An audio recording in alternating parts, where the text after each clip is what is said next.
dizer o seguinte, o Espírito, pela providência divina, providência de Deus, ele tem 3 ferramentas de trabalho para a sua evolução.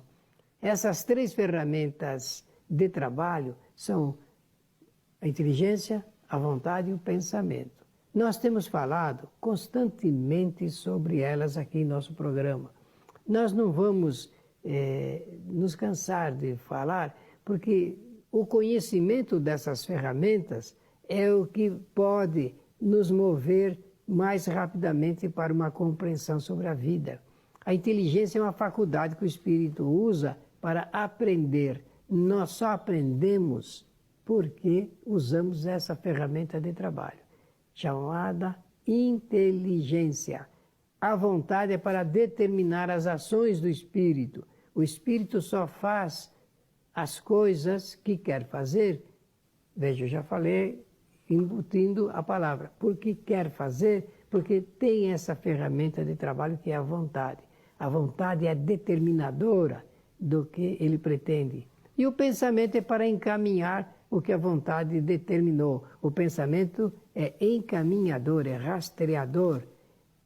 Para usar dessas ferramentas, o espírito necessariamente ele entra em contato com um manancial que preenche o nosso universo, chamado fluidos. Os cientistas estão lá, por seu turno, pesquisando esses assuntos, mas com outros nomes. No nosso caso, ele é específico. Eles chamam de energia. E na física, de energia cósmica. Mas fluidos, para a doutrina espírita, é uma parte da matéria que preenche todo o universo. E o espírito, olha, eu estou falando isso porque tem uma razão aonde nós vamos chegar. E o espírito, para fazer qualquer coisa que ele queira, ele necessita, com o pensamento, de incidir sobre fluidos. Fluidos é matéria que o espírito trabalha com o pensamento. Ele, pensando, ele aglutina. Pensando, ele qualifica. E pensando, ele dirige parte dessa matéria, que são fluidos, para o que ele mais deseja. No caso presente aqui dessa pergunta, diz assim, eu estou fazendo preces, uso da prece para ajudar um parente que está muito doente, não é assim? Isso. Mas esse parente, quanto mais eu faço preces, mais ele piora. Olha, não pode fazer essa relação. Não é porque a pessoa está fazendo preces que ele está piorando. Ele está piorando ou não está melhorando, porque isso faz parte do seu quadro de reencarnação. Isso é dentro da lei de causalidade, causa e efeito. Isso existe uma razão. Agora, o que nós queremos, por amor, é que ele melhore. Então nós fazemos as preces endereçadas, ela não falou a quem, mas certamente está fazendo preces endereçadas a alguém, ou a Deus, ou a Jesus, ou a espíritos, aos santos, não é isso? Com certeza, a prece ela é muito importante nesse processo de ajuda, de auxílio para o tratamento de enfermidades. Eu precisei usar do tempo grande para poder chegar nesse momento da nossa resposta. Como é que eu vou aprender? Onde que eu posso ler para saber como isso acontece? O Milton falou dos fluidos, não falou? Falei. Que nós vamos movimentar os fluidos para ajudar essa pessoa. É o capítulo 14 do livro A Gênese, que trata dos fluidos. Então, lá, lendo o capítulo com atenção, nós vamos entender como isso se processa, né? Que são a substituição dos maus fluidos pelos bons fluidos. É isso que às vezes se dá. Mas, nem todo caso acaba sendo tão efetivo, que, como o Milton disse, decorre da necessidade das experiências que o espírito tem que enfrentar. Então, a gente tem que entender que no espiritismo não existe milagre.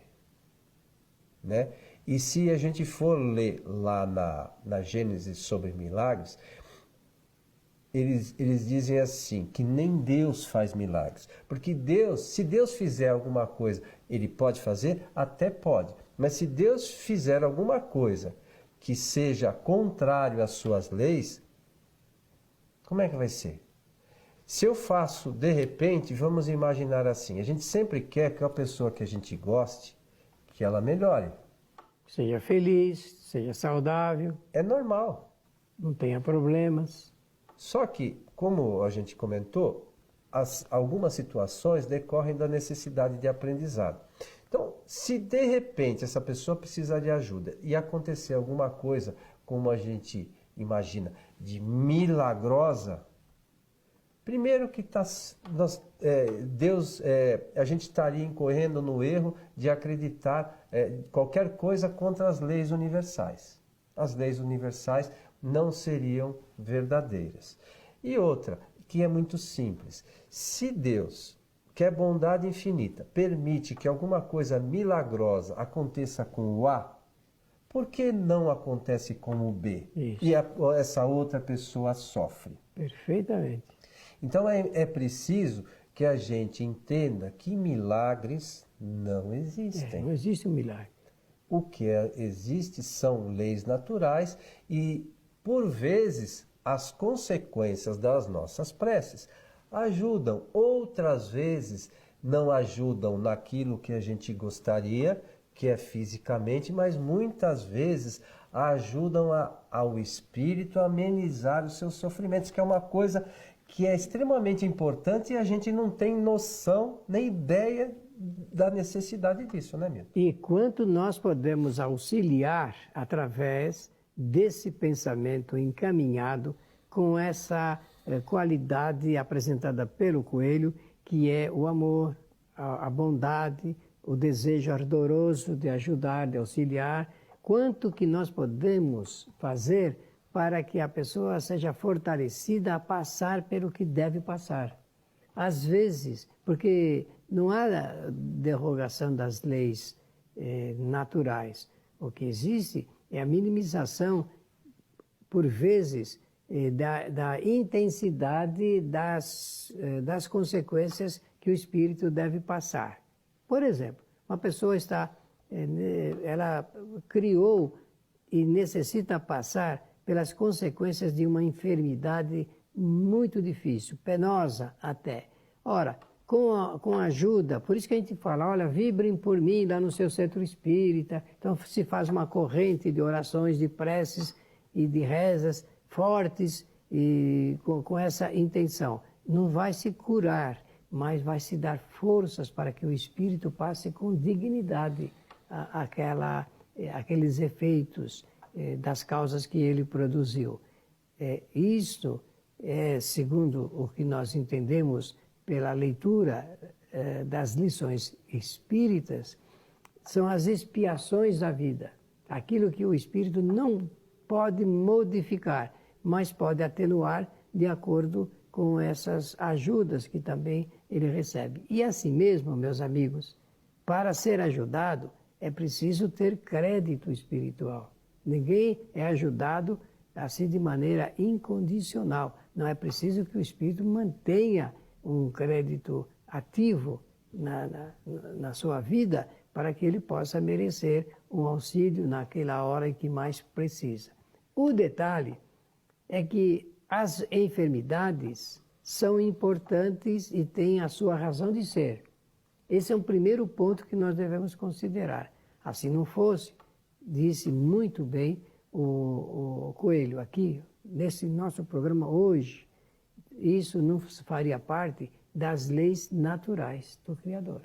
Se faz parte, e as doenças, enfermidades, tanto simples como aquelas mais agressivas, elas são parte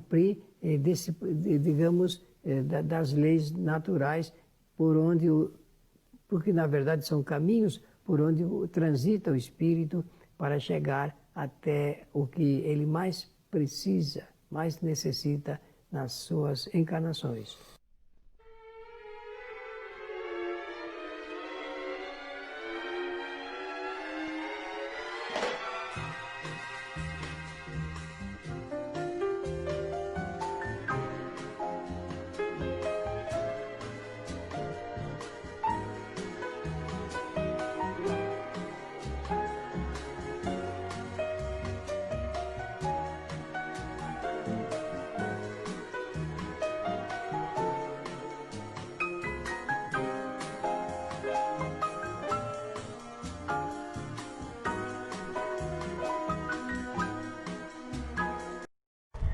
você gostou, deixe seu like, inscreva-se no canal, acione o sininho.